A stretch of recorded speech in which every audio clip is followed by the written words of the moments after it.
चला तर मित्रांनो, आज आपण पाहणार आहोत न्यूक्लिअर मॅग्नेटिक रेझोनन्स स्पेक्ट्रोस्कोपी. ही न्यूक्लिअर मॅग्नेटिक रेझोनन्स स्पेक्ट्रोस्कोपी असते तरी काय, ज्यामध्ये प्रोटॉन असतो, जो की कार्बन कंपाऊंडनी बनलेले जो कंपाऊंड आहेत त्यांचं डिटेक्शन करण्यासाठी या स्पेक्ट्रोस्कोपीचा वापर केला जातो. जसं की हायड्रोजन, ज्या मॉलिक्यूलमध्ये जेवढेही लिव्हिंग थिंग्स आहेत ते जे कशाने बनलेले आहेत, कार्बन आणि हायड्रोजनने. आपण पाहू शकता की अशा प्रकारचे सिग्नल्स आलेले आहेत. हा जो चार्ट आहे तो काय आहे तो आपल्याला व्हिडिओच्या अखेरमध्ये समजून जाईल. हे जे सिग्नल आहेत हे काय आहे ते आपल्याला हा व्हिडिओ पाहिल्यानंतर समजून जाईल. What is NMR?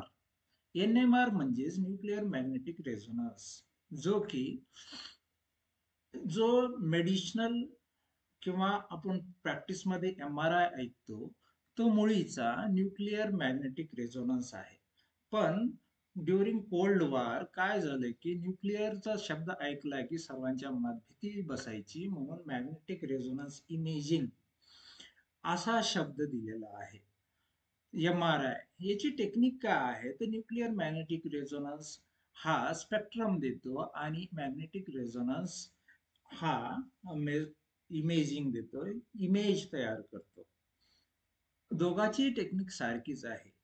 आता हा NMR कसा वर्क करतो तर स्ट्रॉंग आणि बिग मॅग्नेटच्या मध्ये जर टीनी मॅग्नेट म्हणजेच काय, छोटा मॅग्नेट ठेवला तर काय होईल, तो सरळ रेषेत बसेल, त्याला म्हणतो पॅरलल.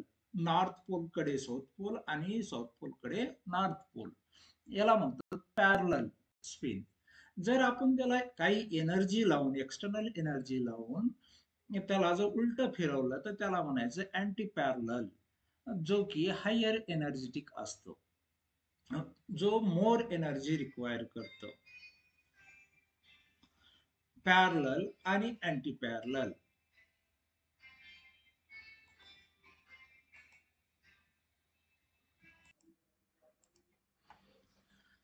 हा तिन्ही मॅग्नेट पॅरलल आणि अँटी पॅरलल या ओरिएंटेशन मध्येच राहू शकतो जेव्हा मॅग्नेटच्या मध्ये ठेवलं जाते.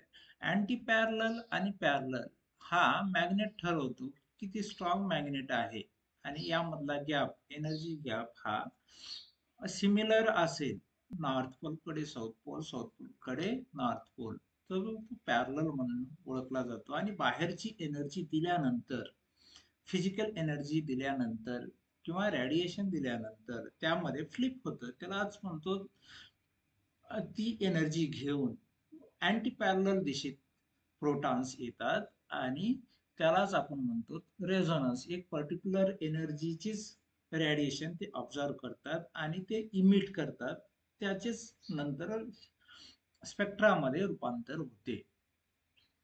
आता प्रोटॉन हा न्यूक्लिअर आहे तरी काय, हे proton odd number of protons आणि ऑड नंबर ऑफ न्यूट्रॉन्स ज्या ॲटम मध्ये आहेत तेच काय राहतात, ज्यामध्ये पर्टिक्युलर मास चार्ज आणि त्यासोबतच स्पिन आहे.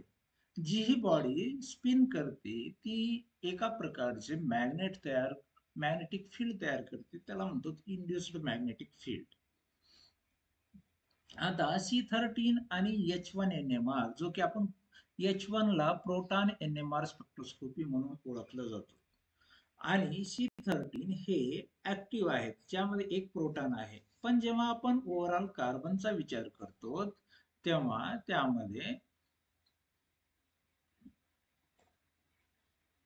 त्यामध्ये 7 प्रोटॉन आणि 7 न्यूट्रॉन्स असतात. आता हे 7 प्रोटॉन आणि 7 न्यूट्रॉन, 6 प्रोटॉन्स, हे जर आपण पाहिलं तर ओव्हरऑल लिव्हिंग बिईंग्सच्या जेही आता आपल्याला बाहेरच्या जगात जे कार्बननी बनलेले कंपाऊंड्स आहेत त्यामध्ये अबंडंटली C13 स्पेक्ट्रा सापडण्यासाठी कार्बन C13 भेटतो. आता हे स्पेक्ट्रा कशामध्ये डिझॉल्व्ह करून कसे काढले जातात, तर CdCl3 ड्यूटेरिएटेड क्लोरोफॉर्म, जो की रेग्युलर क्लोरोफॉर्म ज्यामध्ये प्रोटॉन असतो त्यामध्ये डिझॉल्व्ह केले जातात. पण CHCl3 जो क्लोरोफॉर्म आहे तो सिग्नल देतो. CdCl3 हा त्याचा आयसोटोप असल्यामुळे ज्यामध्ये एक प्रोटॉन आणि एक ड्यूटेरियम मध्ये एक प्रोटॉन आणि एक न्यूट्रॉन असतो, जो की हायड्रोजन पेक्षा वेगळा असतो. आता पहा, प्रोटॉन ज्यामध्ये एकच आहे, मास नंबर एक आहे आणि याचा मास नंबर 2 आहे, तर तो काय करतो की खालच्या लेवलला जो की स्ट्रॉंग अपलिफ्ट मीन्स हे साईडला पीक देतो, म्हणून याचा वापर केला जातो, ड्यूटेरिएटेड क्लोरोफॉर्म. आता पाहूया की how does distinguish between different nuclei with NMR. म्हणजे न्यूक्लियस मध्ये आपण हायड्रोजन तर आहेत, पण त्यांचं इन्व्हायरमेंट कसं आहे, त्याचे शेजारी कोण आहेत, हे डिटरमाइन करते कोण, ज्या जागी कार्बन आहेत. आता प्रोपेन पहा, प्रोपेन मध्ये 3 कार्बन आहेत आणि 3 कार्बनला काय झालेलं आहे की 8 प्रोटॉन्स आहेत.